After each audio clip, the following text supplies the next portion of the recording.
Okay, hey friends, I am here with my, I'll just say my new friend from a distance, Dr. Sandy Richter. Dr. Richter is the Robert H. Gundry, you can tell I'm reading from your bio here, the Robert H. Gundry Chair of Biblical Studies at Westmont University.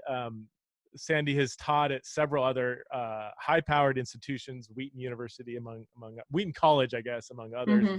I came across Sandy's work from this spectacular book called The Epoch of Eden, a Christian entry into the Old Testament. So I've as some of you know, I've taught Old Testament survey at a few different schools. I'm always looking for like a textbook that a 19-year-old college student can read and be engaged, like a book that would be engaging. And this book, The Epoch of Eden, hands down was the best. Somewhat short 250-page entry into the Old Testament. So anyway, Sandy, thanks so much for being on, and thank you for writing such a spectacular book. Thanks for the plug. Okay, so I invited you on because I really wanted to dig into this question of the Old Testament and women. And I would say both from critics of Christianity, okay? Critics of Christianity love to draw attention to some really, I'll say, bizarre and troubling texts in the Old Testament, but even within the church, people who love the Bible and submit to biblical authority read some of these passages in the Old Testament and say, wow, how did this make it into the Christian scriptures? So why don't we begin with, let's just begin with Deuteronomy 22. This is a classic text that seems to command women that they have to marry, and I hate even using the term, but to marry their rapist. So let me just read the text. I'll put it on the screen during editing. But if a man encounters a young woman, a virgin who is not engaged, and I don't even know this translation, you probably know it better than I do. If he takes hold of her and rapes her, and they are discovered, the man who raped her must give the woman's father 50 silver shekels, and she must become his wife because he violated her. He cannot divorce her as long as he lives. This seems to treat a woman like property, and what woman would ever want to marry her rapist? These are my modern day sensibilities are kicking in here. So help us with this this text, and we'll get the others that are kind of like it. Yeah. I think your modern sensibilities are being triggered, and honestly, I think ancient sensibilities would be triggered as well. We're not going to name that translation, to keep the guilty from being named, but I don't like that translation. Okay. And I'm actually, I'm on the NIV translation committee. Just been appointed in the last couple of years. And this passage is coming under scrutiny in the NIV in the next year or so as well. So we've got a whole section of laws. You've just pulled one kind of out of the middle here. In Deuteronomy 22, they run from verses 22 to 29, and they have to do with laws regarding adultery, seduction, and rape. And as we enter into these passages, we're dealing with a law code. Maybe some of your readers wouldn't even be aware of this. This is an actual living, breathing law code. Now, it's not an exhaustive law code. There would have been a lot of other peripheral or ancillary laws that wouldn't have necessarily made it into the text, but were still being practiced, could have been known orally or could have been known in another document. So that's our larger context. Let me push it out to yet a larger context. And that is that in entering Israel's world, we're entering a world that's very different from our own. We're having a cross-cultural experience. And I tell my students all the time that you have to allow these people to be real people. You have to deal with your entry into the Old Testament much the way you would with a missions trip to Uganda to build wells in the backcountry. You're going to do your best to understand their culture, not start off on that foot of judging it against your own. So as we enter into these law codes, those would be my first caveats. And I would say that all of these laws are really difficult for the modern reader to access. And one of the reasons they're difficult is we're stepping into a very different culture.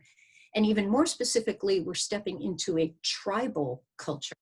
And if you're thinking indigenous Americans and the Cherokee and the Sioux and the Chumash, you're thinking right. Okay. So it's a tribal culture, it's a traditional culture, and it's a patriarchal culture. And in Epoch of Eden, I'll spend a lot of time talking to the reader about the fact that God is not endorsing this culture, but he's going to show up in real space and time. He's going to have to choose a culture somewhere.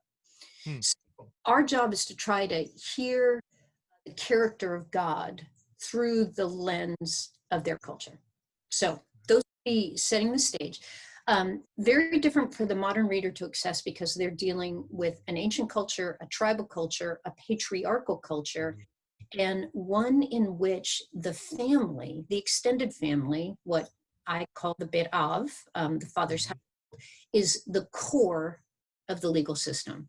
So in that societal context, really what we want to ask is, do Deuteronomy's legal codes, do they protect women within their societal context?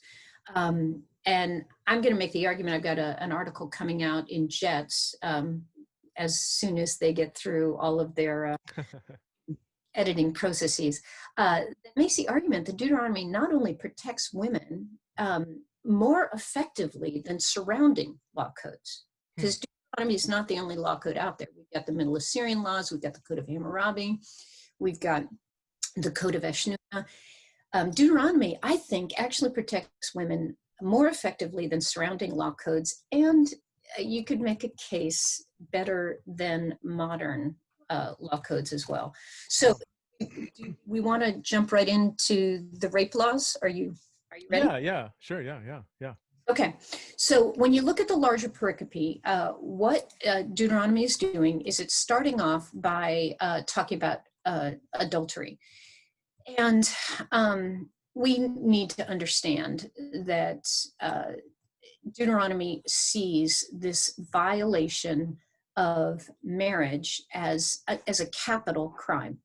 And largely Deuteronomy sees it that way because honestly, I would make the argument in our own culture, but certainly in a tribal culture and a patriarchal culture, to violate a marriage commitment violates patrilineal codes of inheritance. It violates trust. It puts a subsistence culture at risk. So adultery is a really big deal. And in the ancient Near East, both a man and a woman would be executed for having perpetrated this crime, not only on each other, but on the associated families, on the village, and on the larger society. So already we're in a world that's way different than ours, right? So they didn't, that world didn't see kind of sexual relationships as, oh, this is just what two people are doing in the bedroom. Like it was tethered to the fabric of society as a whole, right? It's a very public kind of, yeah. Yeah, absolutely. And I like that, tethered to the fabric of the society as a whole. In Israel's world, marriage was the organizing institution of society, period. When two families wanted to make an alliance, when they wanted to cement the well-being of a village, marriage is everything. So as a result, adultery was a very complex offense in Israel's world. It was a crime of a wife against her husband. It was a crime of the lover against the husband. And it was a crime of both parties against both their community and against the gods. So like in Egypt, for example, it's actually named the Great Sin. And I challenge my Southern Californian undergrads, and this is always fun, to think about the impact of adultery on society. You know, pause over, and it takes them a long time to do this. What is the impact on the economic well-being of our citizenry? What is the impact on the emerging next generation? What is the impact on the stability of our society legally, economically, psychologically? They get very uncomfortable in this conversation. But Israel took this crime very seriously. So when you look at Deuteronomy 22, you're actually looking at an assemblage of laws. And verses 13 through 19 are going to talk about a young woman who comes to marriage, and it turns out she's actually been fooling around on the side. So her young husband finds out that his bride is not a virgin. That's the first crime. Then the second one in verses 20 through 21 is that accusation has been made, but the bride is actually innocent. So now the young man has done great damage to her and to her family. How are we going to deal with that? Then when we get to verse 22, it's the case of a consensual tryst between a man and a married woman. They're both executed. Mm-hmm. We get to 23 and 24, and again, a consensual tryst between a man and an engaged woman. Okay. Both are executed, and we probably want to talk about what engagement looked like in the ancient world. Mm-hmm. Then we have 25 through 27, and right here is where I argue an actual rape takes place. Okay. Up until now, it's been adultery, it's been perhaps seduction, but 25 through 27 is actual rape. And do you mind if I read it? Yeah, go for it. Yeah, I'm flipping there myself. Yeah, go ahead. Okay. It says, but if in the field, and I'm reading from the New American Standard, but if in the field a man finds a girl who's engaged, and the man forces her and lies with her, then only the man who lies with her shall die. But you shall do nothing to the girl. There is no sin in the girl worthy of death. For just as a man rises up against his neighbor and murders him, so is this case. Verse 20. When he found her in the field, the engaged girl cried out, but there was no one to save her. Mm-hmm. So this one is clearly a rape. And listen to how the ancient legislator is working so hard to demonstrate that she did not consent to this sexual encounter. And notice how even in this ancient law code, this biblical author is recognizing that this is a violent crime. Mm-hmm. It was forced. She cried out. She begged for mercy, and he refused. Mm. So even in this patriarchal, tribal, ancient society that is fixated on issues of virginity and proper inheritance through the patrilineal line, this woman is judged innocent off the bat. Like, she doesn't have to prove her innocence. Right. As I make clear in my article, she is expected to report. Think about that in our modern society. She's expected to report. She doesn't risk anything by reporting, and he's executed. So that's a rape.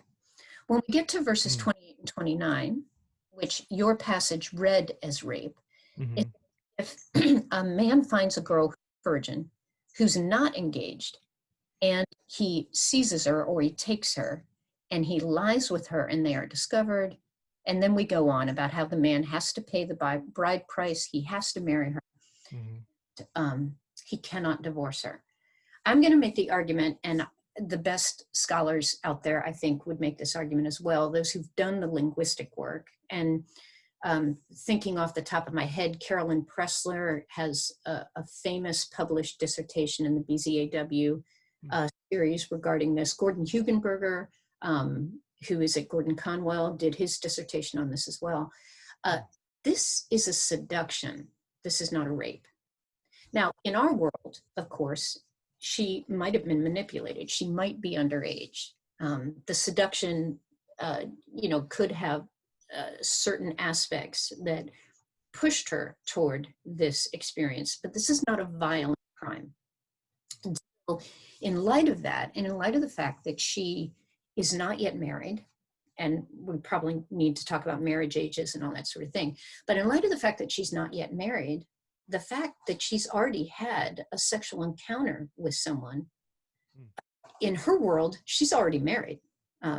Once conception occurs, marriage has occurred, not conception, sorry. There's a C word there somewhere. Once intercourse has occurred, Coitus? There it is. There's a good one. Okay. So what this law really is doing is it's protecting her from being taken advantage of. So I talk about this guy in my article is the Walkaway Joe. And if you're a country music guy, you've heard about the guy who is hoping for an uncomplicated sexual encounter. He's manipulated her, he's seduced her. Maybe he's madly in love with her. We can't know. But he's had sex with her. So now what are we going to do? And the answer is that the two families are going to bring these two young people in the light of day.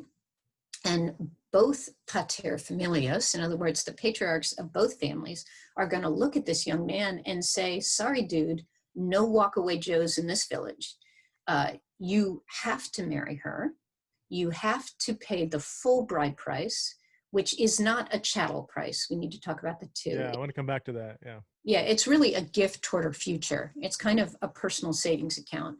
You have to pay the bride price. You have to pay the full bride price, regardless of your financial situation. And hey, guess what? If you guys have a big falling out over who gets to drive the new car, you never get to divorce her. And again, that's embedded in their society. So we can talk about that. All that to say, I don't think verses 28 and 29 are rape laws. I think they're seduction laws.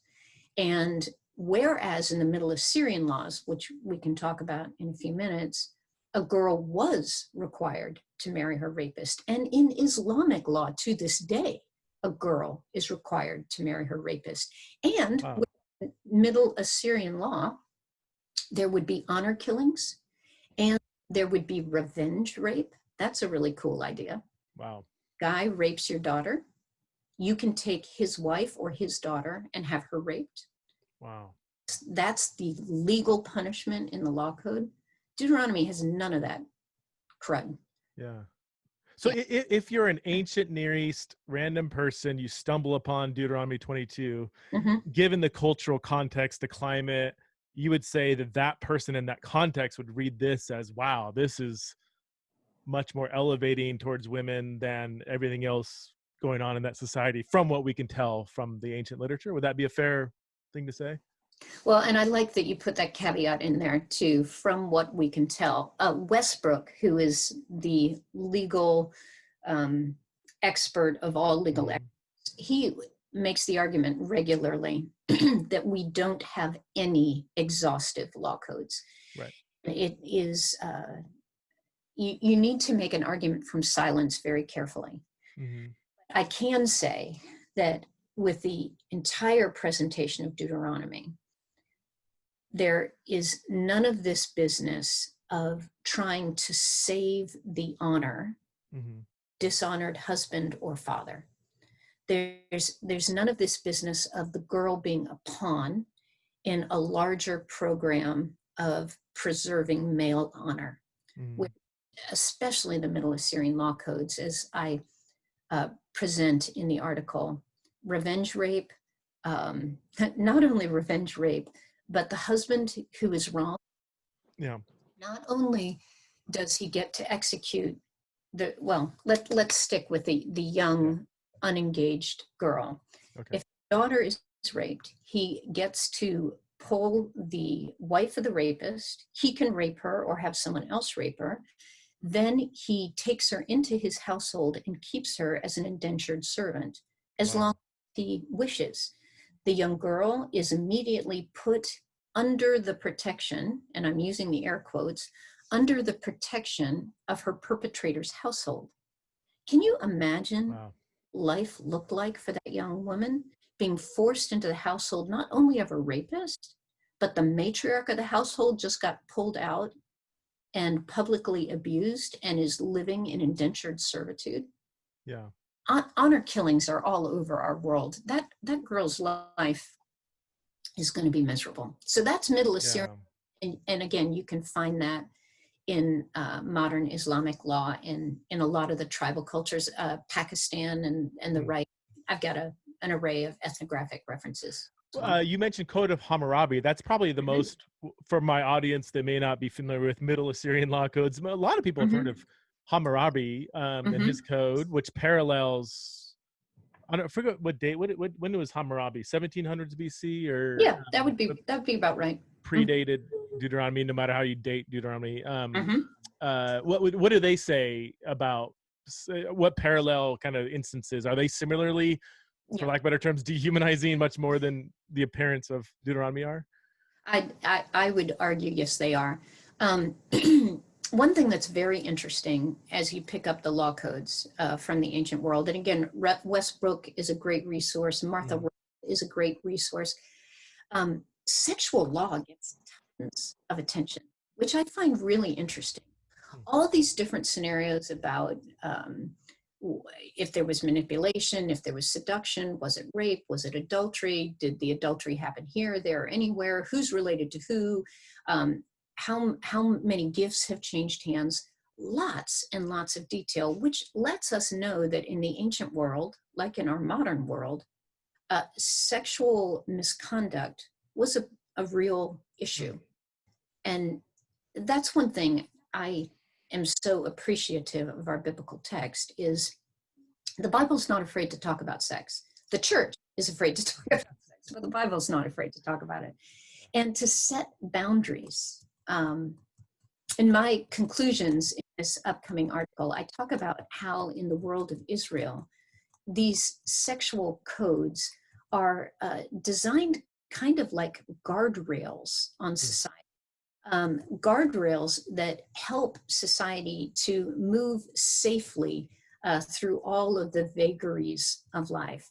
And the general posture is that if indeed we run over those guardrails, then we as a society are going to careen off the highway of life into the abyss of delinquency and trauma and economic ruin. And so these biblical laws, help keep us on the highway. Granted, Deuteronomy is coming out of a world in which, and this is very interesting, adult women do not have sexual agency.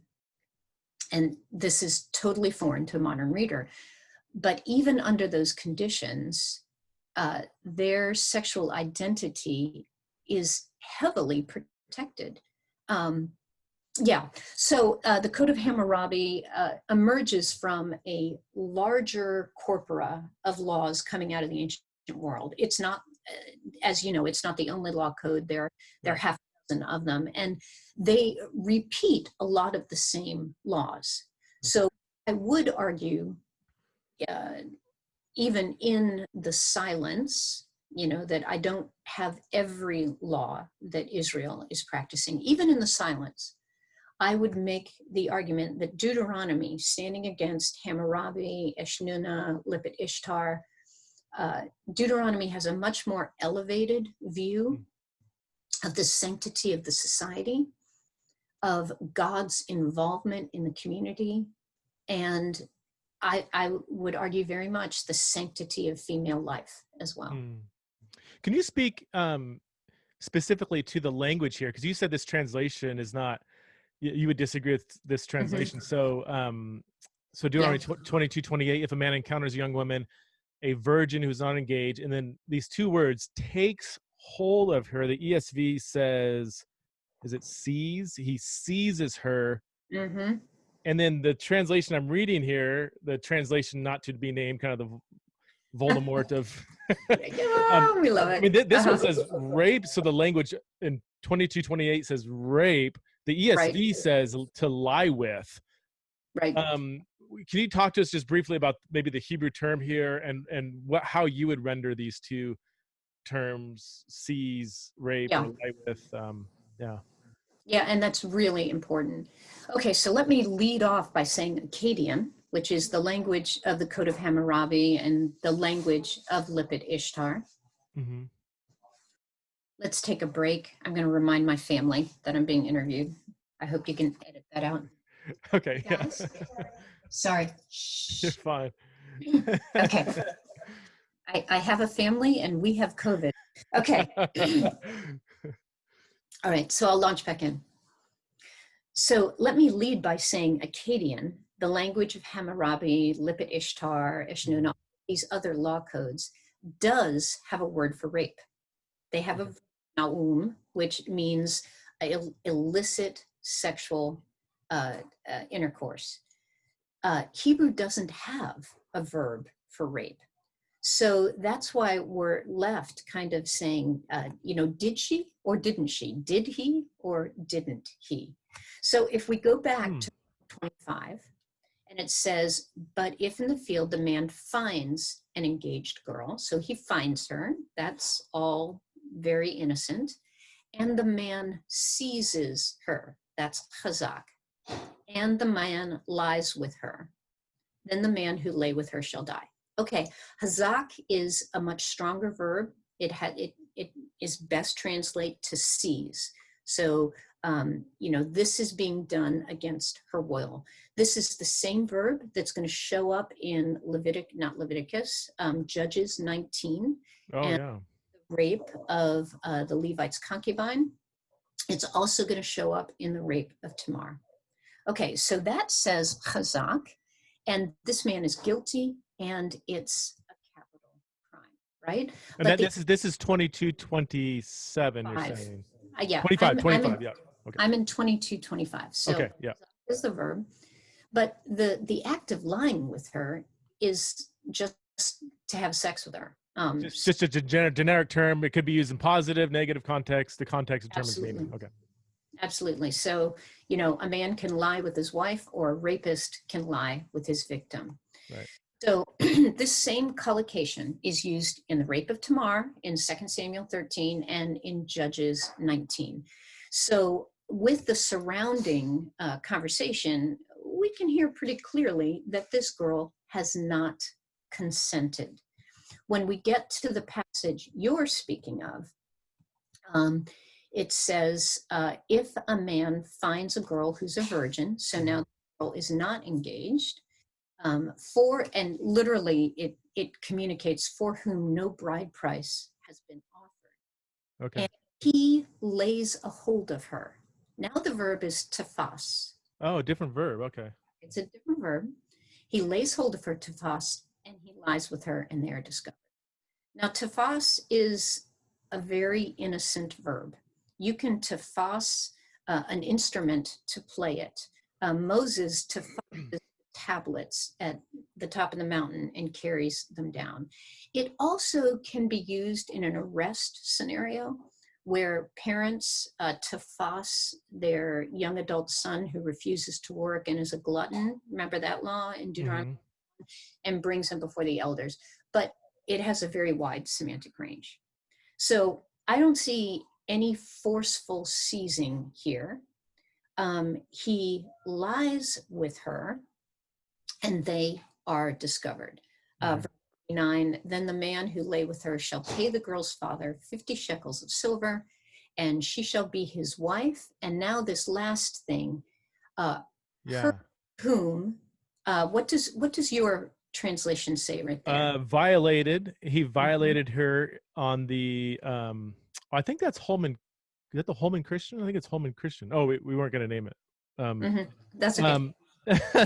That's actually the translation. I'm one of the few people in the world who actually uses the HCSB, even though it's kind of going out of style. But I think we use it on our campus too. Who does? Yeah, I think they gave out a whole bunch of them to study. I typically like it, but now I'm not sure. The man who lay, but then the ESV says because he violated her. So but they both say violated. So how are we supposed to understand that word? Right, and the NAS is going to say violate as well. Okay, so this is really interesting. If your listeners are patient for linguistic arguments, the verb is ina. So she whom he has ina, he can never divorce. So this word gets translated to rape or to violate on a regular basis. So your translation is not unique. Two things. So let's take this passage over to a parallel law in Exodus chapter 22. There are three law codes in the Old Testament, at least.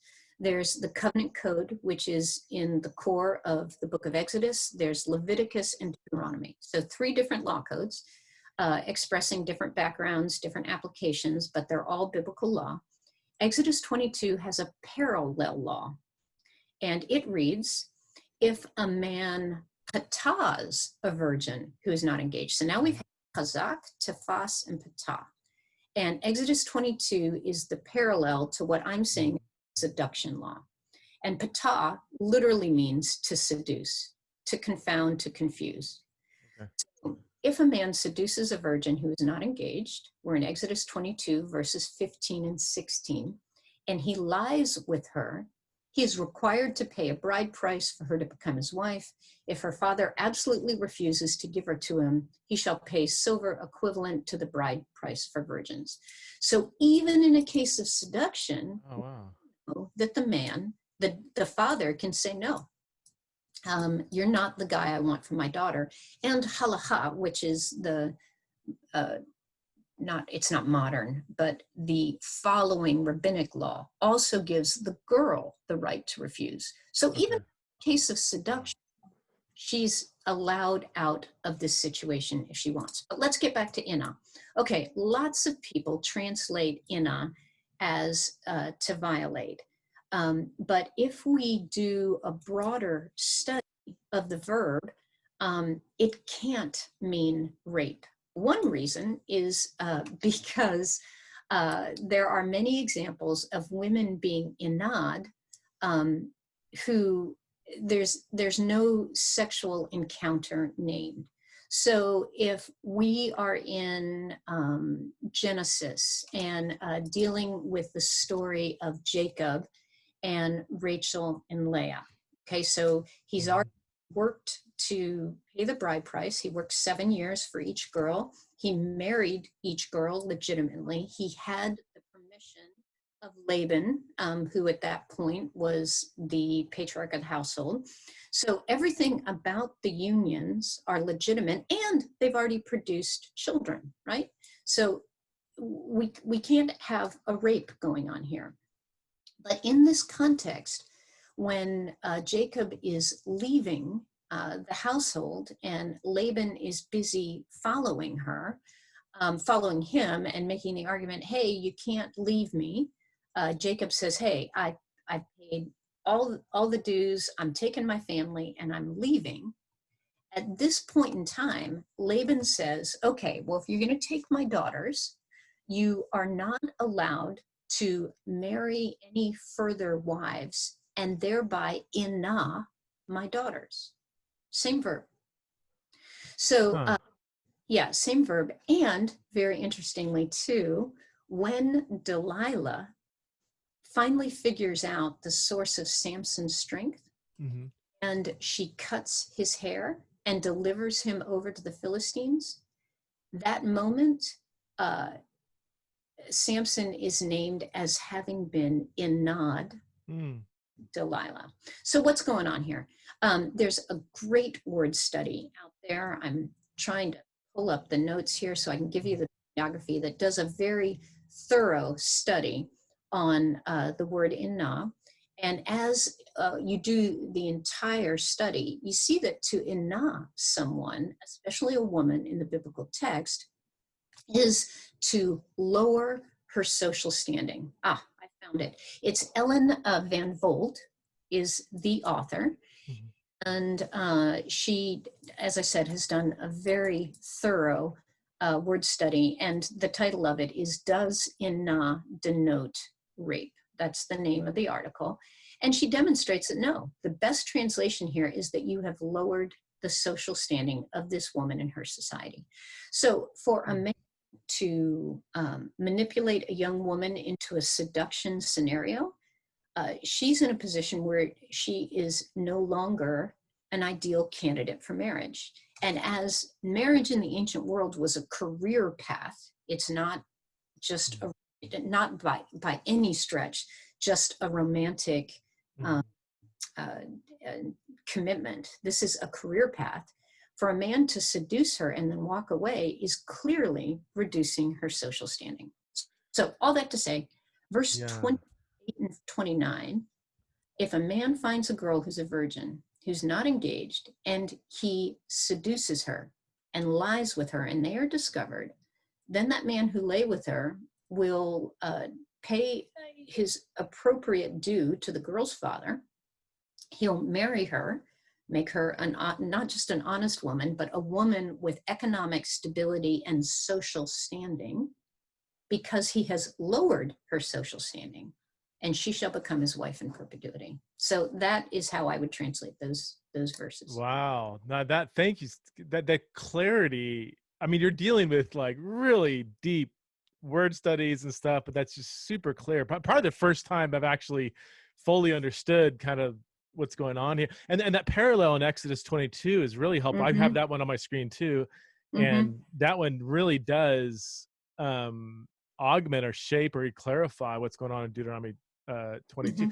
The question I had, I guess you already answered it, was because even if, let's just say it's a seduction, she marries him, even that still feels like doesn't feel fair. But that's because we're reading it through a modern romantic view of marriage.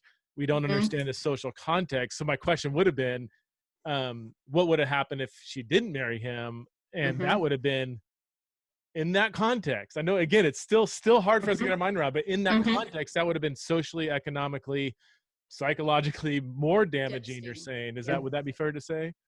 Yeah. And I have this conversation with my students all the time. And one thing that helps them a little bit is thinking about marriage as a career path for your patriarch to make an advantageous match for his daughter. And keep in mind that arranged marriages are still practiced all over this planet this day. And I've done a lot of field research, just interviewing folks, primarily Indians, as in Indians from India, who are still very committed to arranged marriages. I've had so much fun interviewing fathers and daughters around this social construct. And honestly, statistically, arranged marriages do way better than romantically based marriages. But in the ancient world, yes, a profitable, culturally appropriate, predictably successful marriage match is the kindest thing that a patriarch can do for his daughter. Wow. And that she's going to be married very young. That according to Yamauchi, the standard marriage age is 13, 14 years old in the ancient world. So she's going to do to Israelite culture, which again, God is not necessarily canonizing his culture. He's stepping into it. She's going to move into her husband's extended household. She's going to become a part of his family. All the beautiful poetry in Genesis chapter 2, this is bone of my bones, flesh of my flesh. Basically, what the biblical author is commanding the young man is it would be way easier for you to keep all of your alliances to your own mom. But at this point in time, this young woman is your closest kin. From point forward, your first allegiance is to her. That's what Genesis 2 is telling that young husband. But she's going to move into that household. She's going to deploy all of her skills as a homemaker, as a cook, as a mother, as a businesswoman, in order to expand and further their economic unit as an extended family. I mean, she's got a job. This is not, I'm thinking of, if you've seen the movie The Help and the Junior League Wise, this is a career.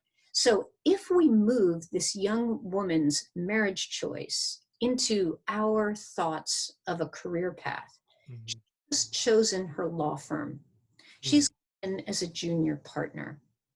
Turns out that the senior partner has sexually harassed her, right? That kind of scenario. And the legal system of the day steps up to the plate and says, you over there, you can't do that ever again anymore. And on top of that, this junior partner, She just became a senior partner, Hmm. and you can never fire her. Wow. So this might not be the easiest way to start off a marriage, but it's a very economically Yeah. secure. And would you say, as long as we keep assuming that our modern Western romantic view of marriage, which is one movement in a cultural view of marriage among many Mhm. others, if we Right? assume that that is the kind of quintessential, the best way to view marriage, as long as we keep having that lens on, we're still going to have problems with this passage, it seems like. Mhm. Yeah, Um, we will. and I would push back on that a little bit. Again, I'm not saying that's worse or better. All I'm saying is, I don't know if the Western world is really nailing. Finally, we've nailed marriage. Oh Like, yeah. Yeah, we've got it. We are so sexually oh yeah, content. like by making romance kind of the foundation of marriage. Yeah, it's one cultural movement. I think there's Yeah. various others around the world. A lot of them have their pros and cons, but I could see somebody still saying, yeah, she's still married a guy who's seductive. He's a jerk. Mhm. What if she doesn't love him? What if they fall out? And like all these Mhm. categories that are just. But again, it's not. I feel like that's kind of unfair to place upon any ancient text, Mhm. not just like, oh, Christianity, has really dropped the ball here, or Judaism. Mhm. Can And we move? yeah, I was going Oh, to say, yeah. making the argument that the ancient society is not modern enough. Let me throw in one other thing about this law, and Hugenberger does it, Westbrook does it. So here we are in this ancient context, right, where a family has to make a promising alliance through the marriage of their sons and daughters. If you go back and you read Genesis carefully, you'll hear the language that whenever one tribe is trying to establish an ongoing economic and political alliance Mhm. with another nation or another tribe, the language of we will marry our daughters to you and you will marry your Yeah. daughters to us comes into play. So there's this broad structural view. So this is how we do marriage. Mm. Well, what happens, like in Fiddler on the Roof, where this daughter who should make the most profitable alliance for the sake of the larger family falls in love with an impoverished tailor, right? That's how this Yeah. goes in Fiddler on the Roof. Well, one response is that one response is that the girl could actually have the courage to tell her mother, at least, that she's in love. And how in the world did you fall in love? You're not even allowed to be alone. And the mother will pass it on to the patriarch. And maybe the patriarch will say, all right, I'm going to dig the future as a clan and I'm going to let you marry the guy. And hopefully your kids won't starve. That's one response. Huh. Another one, and this is what Hugenberger and Westbrook pull out, is that the young star-crossed lovers realize that she's already promised to another man, or she's about to be promised to another man. Yeah. Is a more parallel scenario. That's interesting. Yeah. I mean, just getting your Yeah. mind around the cultural Mm-hmm. context it's not So, easy, but it just makes all the difference in the world. Okay, let's go a chapter earlier to Deuteronomy mm-hmm. 21. And I think this one might go a little quicker because in light of everything you said Mm-hmm. about Deuteronomy 22, is it 22? Yeah. Yeah, 22. So Mm-hmm. I think there might be some carryover here, but Deuteronomy 21, I 10. won't read the whole thing, but 10 to 14, Mm-hmm. Israel goes to war, they beat their enemy, and it says, man, if you find some beautiful women among this, the defeated enemy, and you see a beautiful woman, you can take her as your wife, bring her back home. Mm-hmm.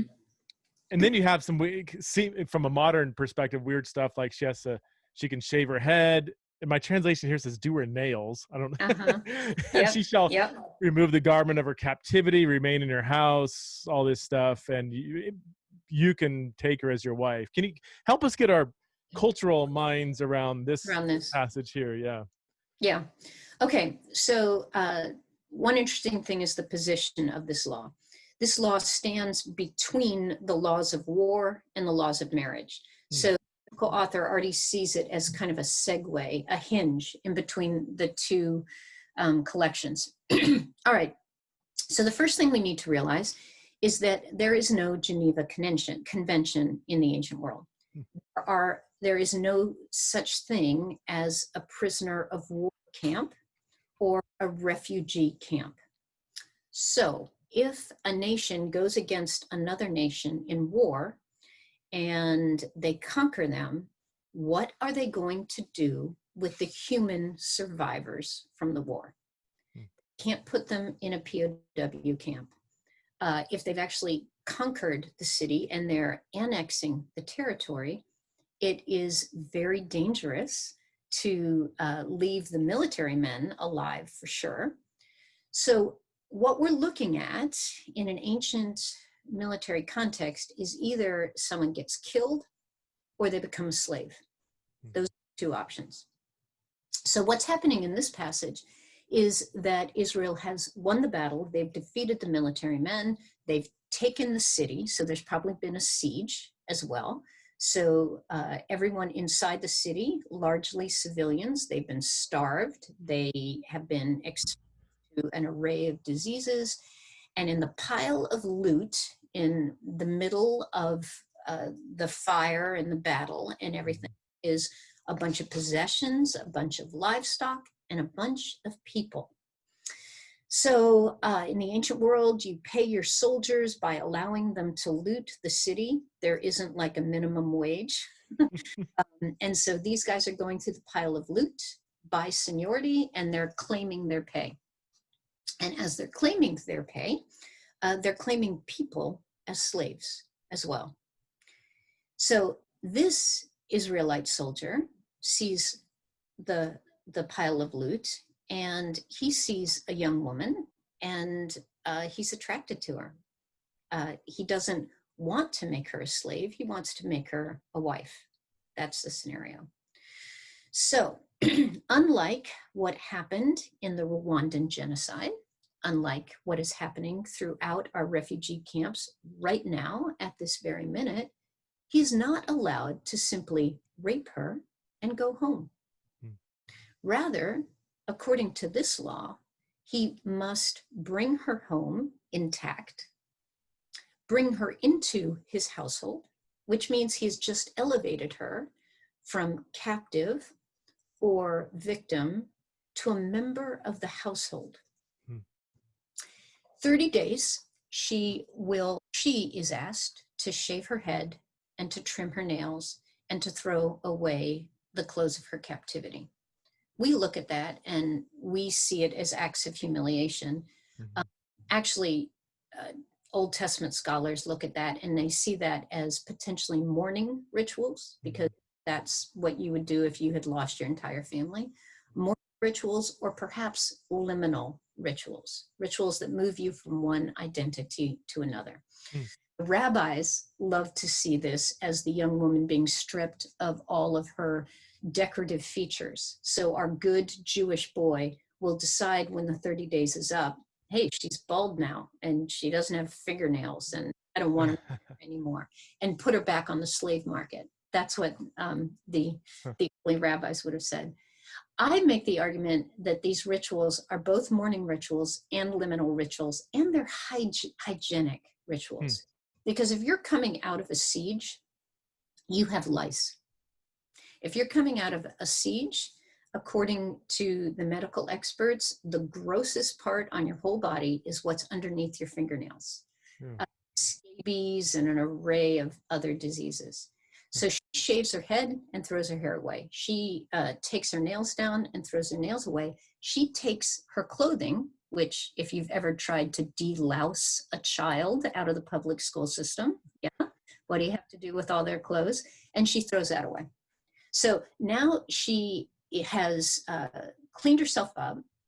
She has lived in the household for 30 days, not being treated as a slave or as some sort of sex slave either. She's being transformed into a member of the family. And that 30 days also serves as an ancient pregnancy test. So we know she's not bringing someone else's heir into the family. And if he still chooses to, he can marry her. So this is what's going on in her world. She hasn't been sold as a slave. She hasn't been rape bait on the battlefield. And she's been incorporated into a new family. Is this ideal? No, she's a victim of war. Is it abusive? Not in her ancient world. One thing that helps my students as we talk about this is, again, getting back to the sexual agency. So we really should talk about that for both sexes. Yeah, you mentioned that earlier. Yeah. In the ancient world, well, in the modern world, a woman has sexual agency.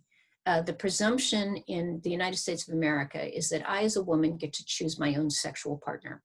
So rape is that scenario when that right has been stolen from me or has been intimidated away from me. But when do I get sexual agency? Do I have sexual agency at the age of 12? Do I have it at the age of 14? Do I have it at the age of 16? Do I have it at the age of 18? Well, the answer is it depends what state I live in. And some states I have it at 16, some states I have it at 18. But if I decide I want to get married at 14, who's going to have to show up and sign off for me? The answer is my parents, right? So as a minor in my culture, I don't have sexual agency.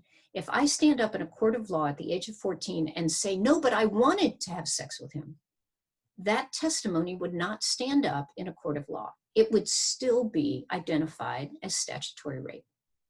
So let's move into Israel's culture and recognize that women never have full sexual agency in this patriarchal tribal culture. And that is not unique to Israel. That's patriarchal tribal cultures. So they will gain more sexual agency as they grow older, but reality is they will never be free, fully free, to choose their own sexual partners. So this young captive standing outside her burning and besieged city would never have had full freedom to choose her sexual partner in her world. So legally what's happening is this Israelite soldier doesn't have a patriarch to ask for her hand in marriage. So instead, he is taking these 30 days. He has no one to pay the bride price to, but he's taking this 30 days and all of these rituals to incorporate her into his family.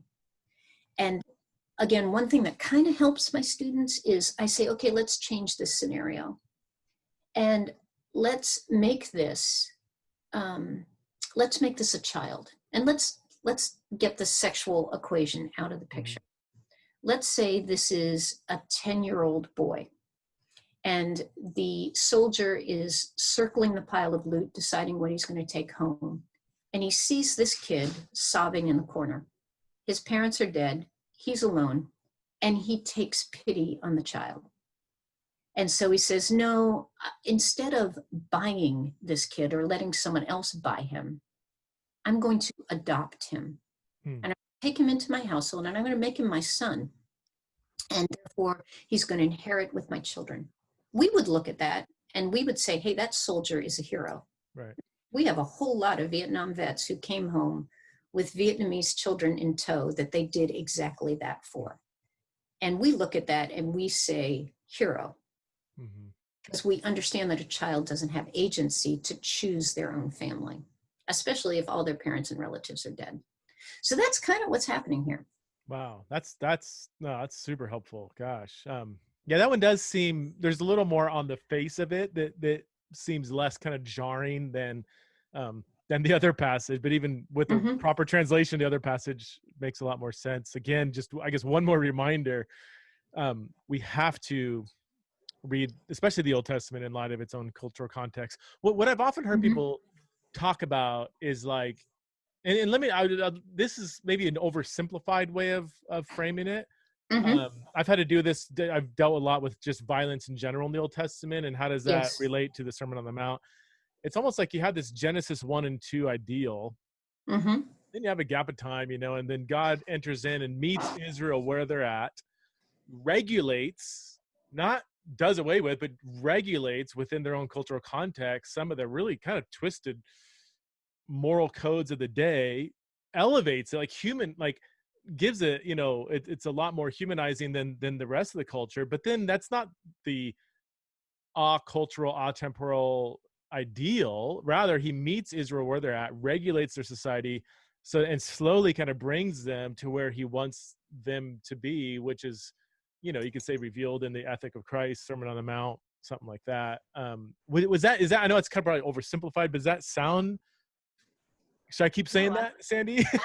I'm completely on board with what you're saying. And, Okay. and honestly, what happens even in Jesus' ministry, we're not back yet. And Right. as I say in Epoch of Eden all the time, the ultimate goal of redemption is to get Adam back into the garden. Yeah. That's what we're doing. And so the ideal relationship between man and woman is seen in the pre-fall garden. Mm-hmm. Man and woman stand shoulder to shoulder, soulmates, being able to face the creative task of stewarding the cosmos under the authority of their God as equals. Yeah. And face to face, eye to eye. That is not what our world looks like. Right. Because we're a fallen world, but that's the ideal we're heading back to. And a little interesting scenario there, as we step into those adultery laws again. Now, there's a very famous story where the woman caught in adultery is dragged out into the public square and dropped at Jesus' feet. Remember? Right. Yeah. Everybody wants to stone her, and they want Jesus to show that he's an insider and supportive of the Mosaic Code by picking up a rock himself. So, now that you know a little bit more about adultery codes, what would be the first question you would ask those guys about dragging that woman out into the public square? She, a married woman, has been caught in the act of adultery. Uh-huh. Well, who's she sleeping with? Like, who's the guy that seduced her? I mean, her. Mm-hmm. Who's she sleeping with, and where is he? Right. Yeah. According to Deuteronomy 22, he dies. Wow. They're both caught in adultery. They both get stoned. And it happened in the city, so there are no excuses. Right. But the bias of the day, they drag the woman out. They don't drag. Yeah. Yeah. Golly. Genesis 1:27. You reference, Mm-hmm. the creation ideal. Genesis 1:27. Male and female, he created them in the image of God. He created them.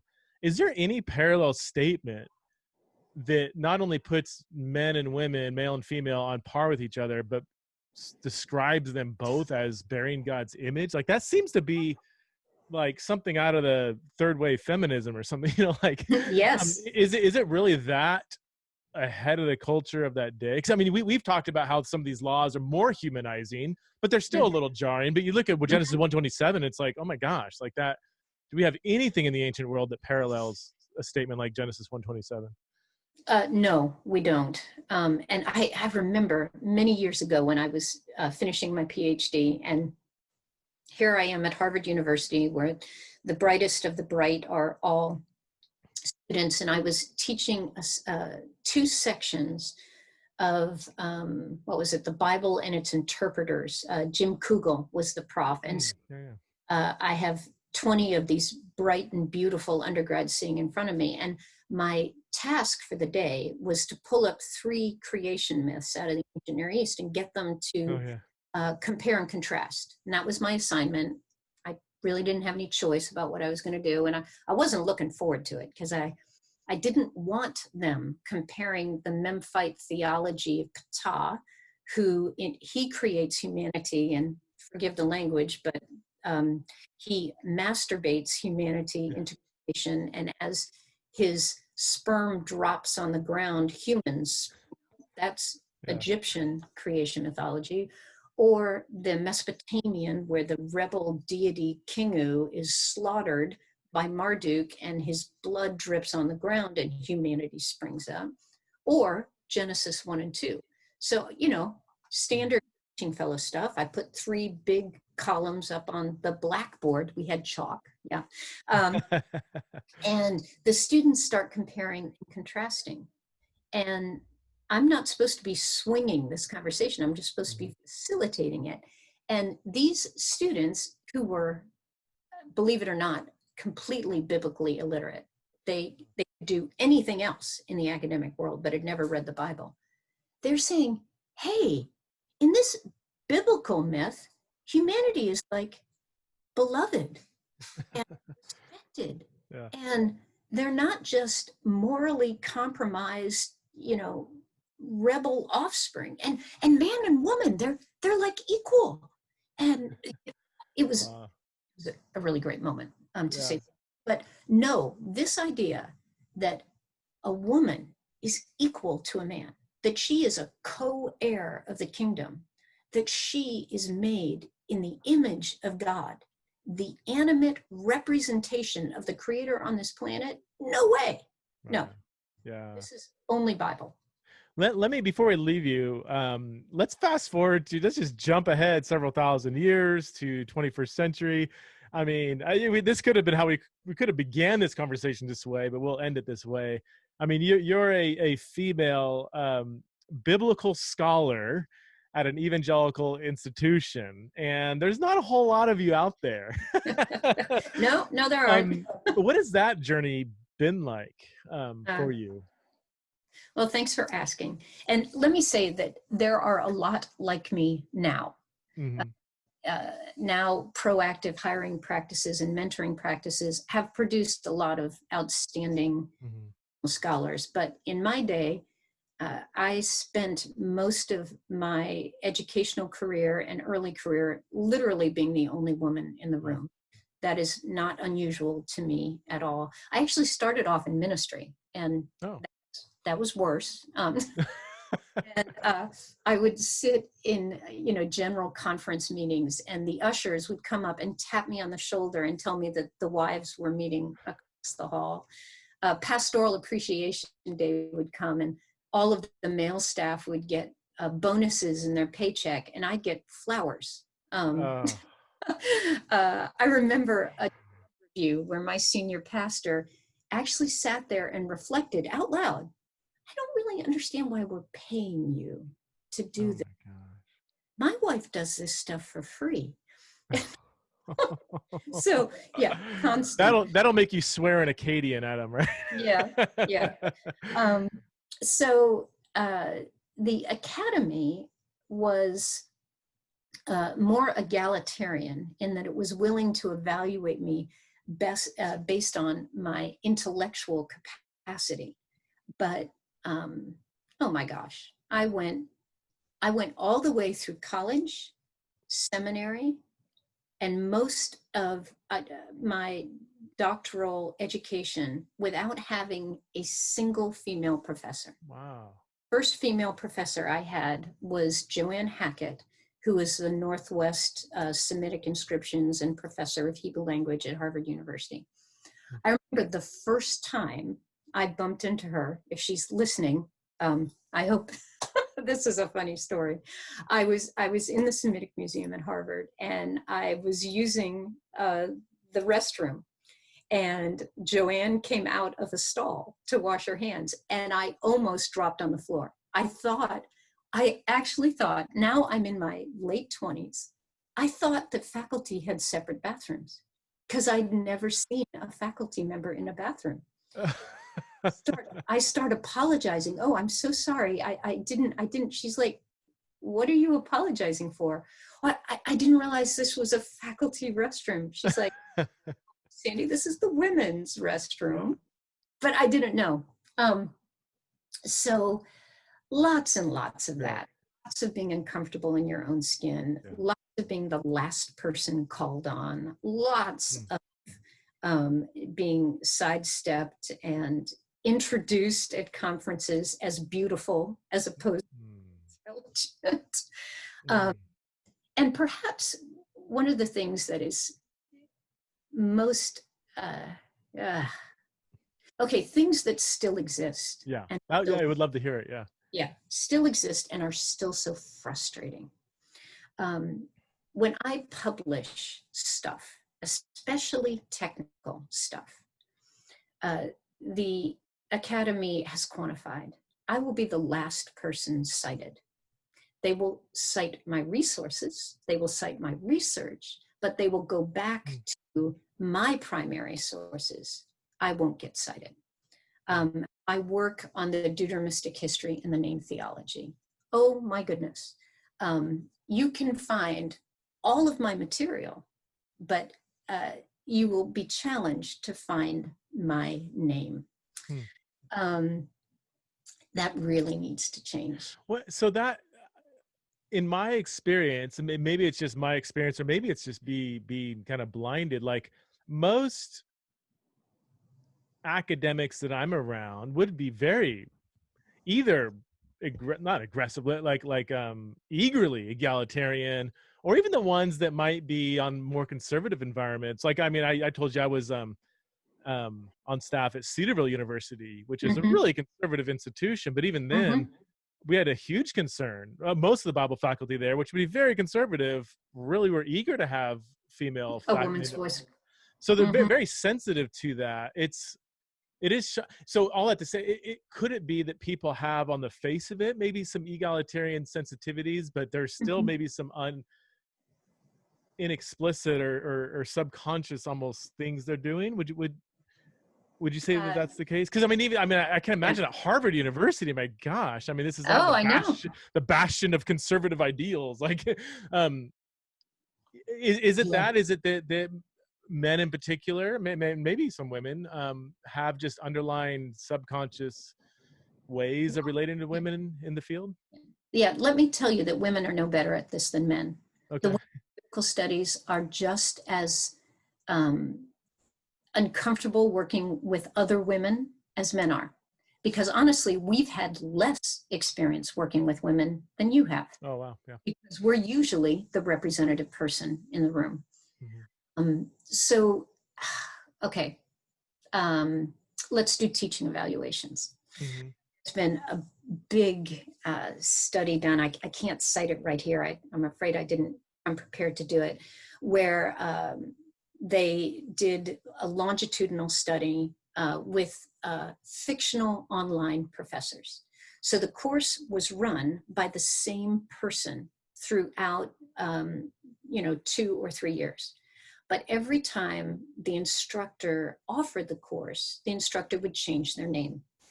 So they would become, Charles McCormick, and then they would become Charlotte McCormick. They would go from John Smith to Joan Smith. Same course, same material, same syllabus, same professor. A woman who is cutting edge and demanding and challenging is a witch with a capital B. She is a tight wad, to come up with nice language. She is all sorts of negative societal connotations. The is brilliant, ending, and hard but worthwhile. Wow. Teaching evaluations back on a regular basis. Now, honestly, typically I'm a little bit of a rock star. Okay, I get real high evals, but there'll always be a handful of people in my classes who clearly expected me to be their mom, their big sister, or their brother.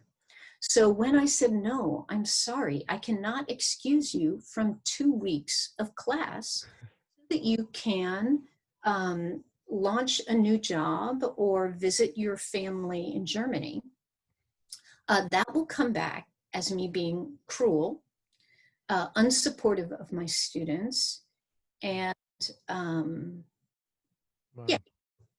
all the time. And this, nothing new. And it's been quantified. That's, and now a lot of those are kind of underlying, again, they may not even realize they're doing that necessarily, right? Like, wow, here we are in 2021. Still have a ways to go.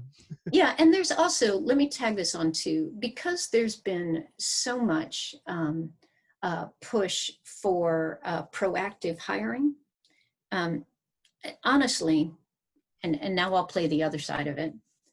There are a lot of women who've been hired to their positions over men who are better qualified.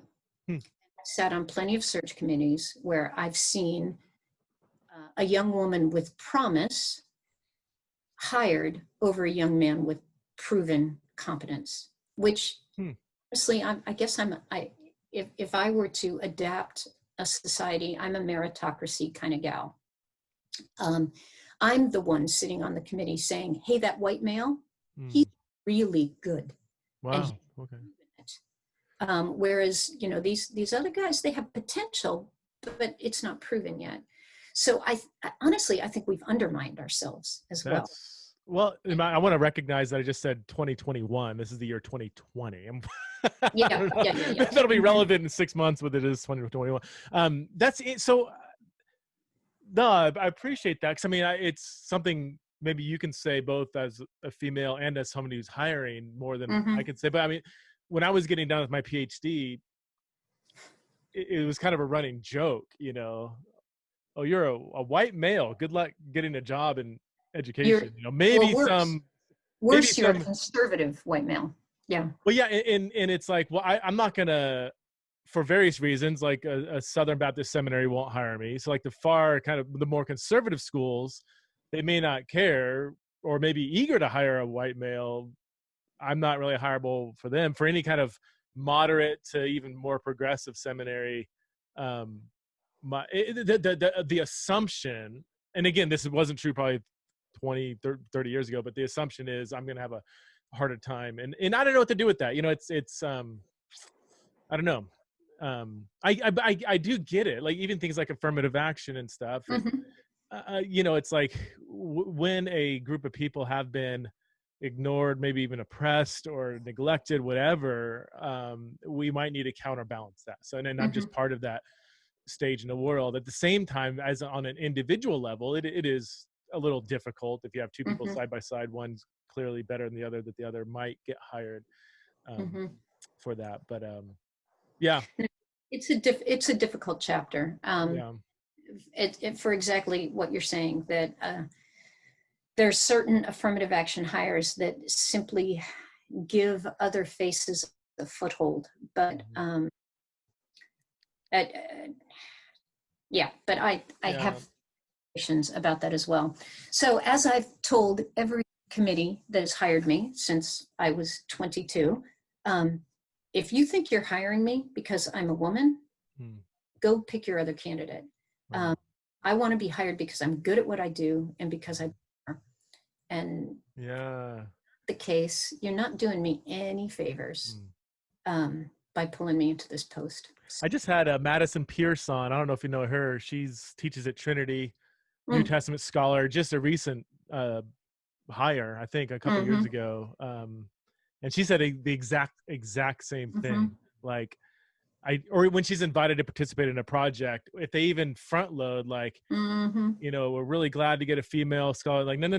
Like, I want to be chosen because of my scholarship, not because you're trying to give me a handout or something. So, that's good. That's good to know.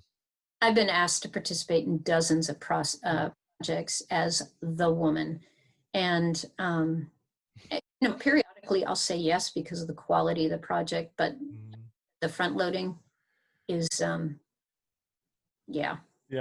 not ideal. And honestly, just circling back to being a Christian, the Bible deserves better. The Bible deserves the very best people who can come around it and communicate it to a contemporary audience. And we do need the body of Christ represented in our scholarship and in our classrooms. But we need to bring that. We need to bring that from the bottom up as well. Make sure that the people around the table are take on the task. Yeah, that's good. Well, thank you so much. Thank you so much for your time, Stan. I could talk to you for hours. So many other passages I want to work through with you right now, but I'll let you go. Thanks for being on the show. Absolutely. Thanks for the time. Thanks for putting that work out there. Absolutely. All right, take care.